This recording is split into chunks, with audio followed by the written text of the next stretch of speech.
My landlord tried to evict me. Now he's bankrupt, homeless, and I in jail. My landlord tried to evict me.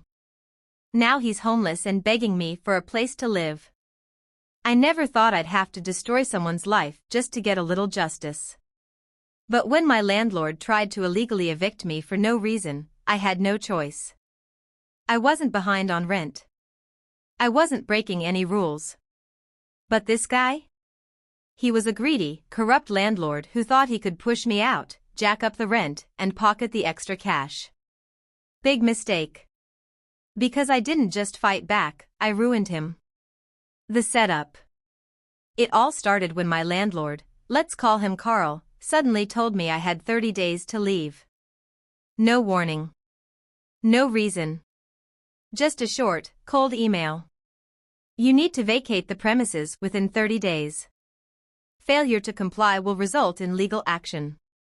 I was shocked. My lease was still active for another 6 months. He had zero grounds to kick me out. So I called him. No answer. I emailed him. Ignored. I even went to his office. He had the nerve to tell me, I don't owe you an explanation. You have 30 days. Oh. Okay. You wanna play dirty, Carl? Let's play. The plan. I started digging into Carl's business. He was running illegal rentals. Turns out, he was renting out multiple properties without proper permits. He wasn't even legally allowed to be a landlord. He was committing tax fraud. Public records showed he hadn't reported rental income in years. A little tip to the IRS? That was gonna change. The building was a code violation nightmare. Mold, faulty wiring, plumbing issues, all ignored. City inspectors were gonna love this. And the best part? He was harassing other tenants too. I started talking to my neighbors, and guess what? Carl had illegally evicted multiple people just to raise the rent. He had been stealing security deposits, refusing to make repairs, and threatening people who complained. It was time for revenge. The execution. I started with city inspectors. I filed multiple reports about the building's violations, everything from unsafe living conditions to illegal renovations. Then, I went to the Tenants' Rights Association. They were very interested in Carl's eviction scams. In fact, they were willing to help sue him for tenant harassment. Oh, and the IRS? I sent them everything. Fake tax returns, undeclared income, fraudulent deductions. I made sure every detail was in there. Carl was about to have a very bad time. The downfall. 1 month later, Carl's entire world collapsed. The city fined him over $100,000 for multiple housing violations. The IRS hit him with a full audit and found years of tax fraud. Tenants sued him in a class action lawsuit for illegal evictions. His rental license was revoked. His properties were seized for unpaid fines and violations. Carl didn't just lose his rental business. He lost his home, his money, and his ability to ever rent out property again. And me? I didn't just stay in my apartment. I bought the place. Yep, Carl was forced to sell his properties to pay his debts, and guess who swooped in and bought my building for a great deal? Me. Carl went from being my landlord to being homeless. He tried to ruin my life. Instead, I ruined his entire existence. Top 3 comments. This is the most satisfying revenge I've ever read. Dude went from a greedy landlord to a broke criminal in under a year. Absolute karma. The fact that OP ended up owning the building is the best part. Imagine getting evicted by your own ex-tenant. Carl got what he deserved. I just know Carl thought he was untouchable. But the second the IRS gets involved? Game over. Beautifully executed, OP. Final update, Carl's life just got even worse. And it's all his fault. I thought Carl losing his rental empire was enough. I thought owning the building he tried to illegally evict me from was the perfect ending. But karma? Oh, karma wasn't done with him yet. Because after Carl lost everything, his rental business, his savings, his home, he tried one last desperate move to save himself.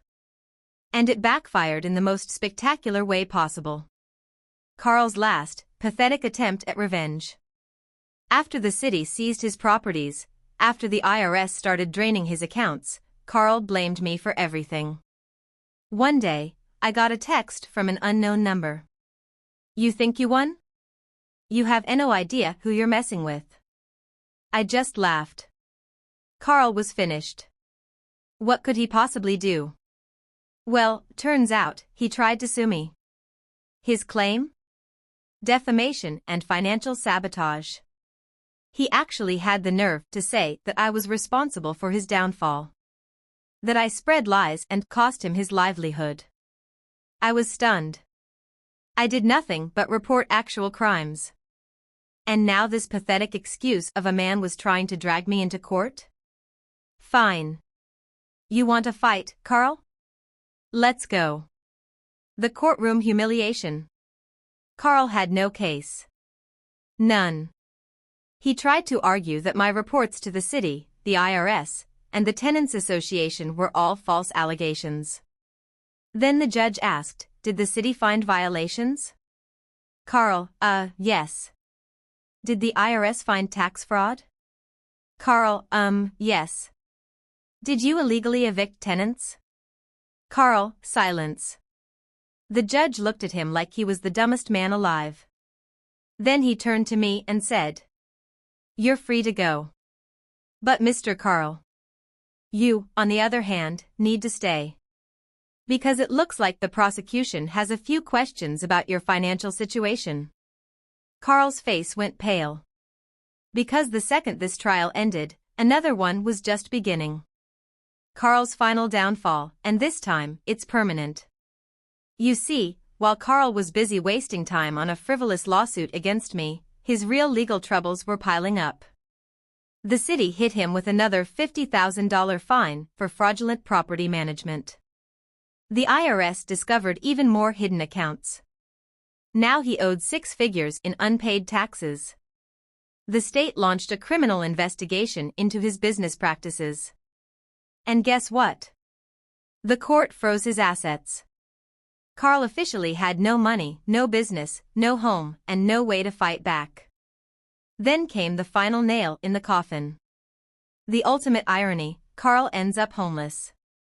A few weeks later, I got the biggest dose of poetic justice I've ever seen. Carl, the once powerful slumlord who tried to evict me, was now begging for a place to live. I heard through the grapevine that he was couch surfing, bouncing between friends' apartments because nobody would rent to him. Why? His name was blacklisted. Every major rental agency knew about his scams. His credit was destroyed. No bank would approve him for a lease. He had no money. He couldn't even afford a cheap studio.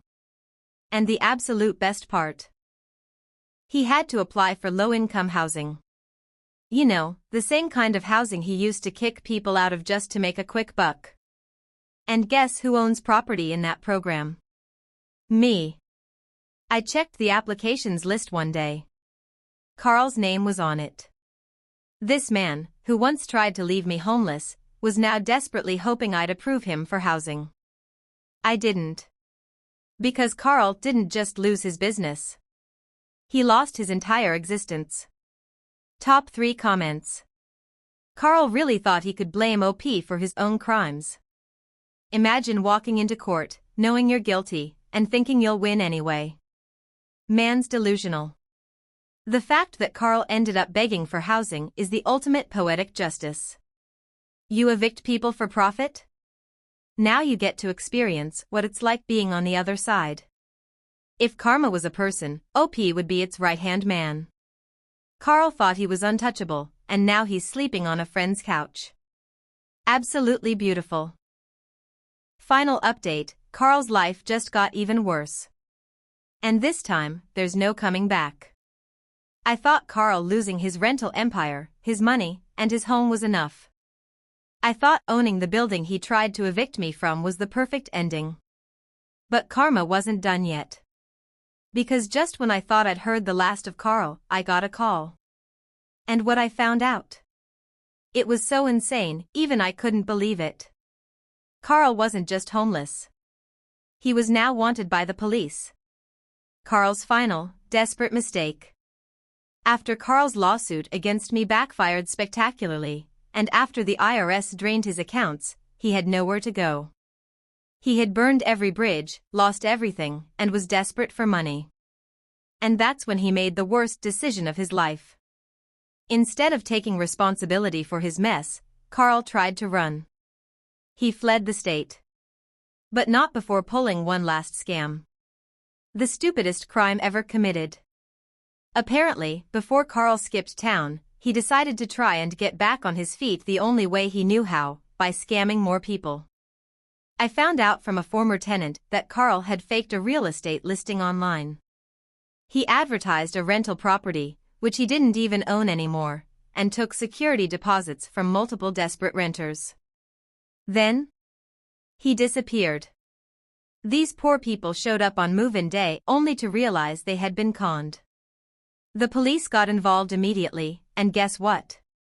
They had a lot of questions for Carl. The arrest, Carl gets exactly what he deserves. Fast forward 2 months, and I get a call from one of my old neighbors. You're not gonna believe this. Carl just got arrested.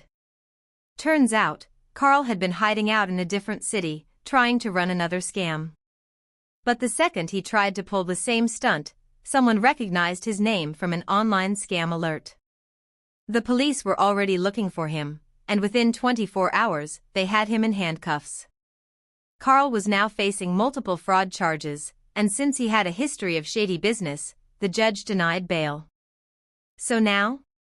Carl isn't just homeless. He's in jail. And let me tell you, prison is gonna be a lot worse than losing a few rental properties. The ultimate karma. Carl thought he was untouchable. He thought he could evict people for no reason, steal money, and get away with it. Now, he's bankrupt. He's blacklisted from real estate. He's facing years in prison. And me? I'm still in my apartment. The one he tried to evict me from. The best part? His ex-wife, who divorced him right before everything went down, just bought a new house with her new fiancé. She's happier than ever. Carl lost everything. And this time, there's no coming back. Top 3 comments. Carl really speedran the Destroy Your Own Life challenge. In less than a year, he went from being a landlord to being a jailbird. Absolute masterpiece of karma.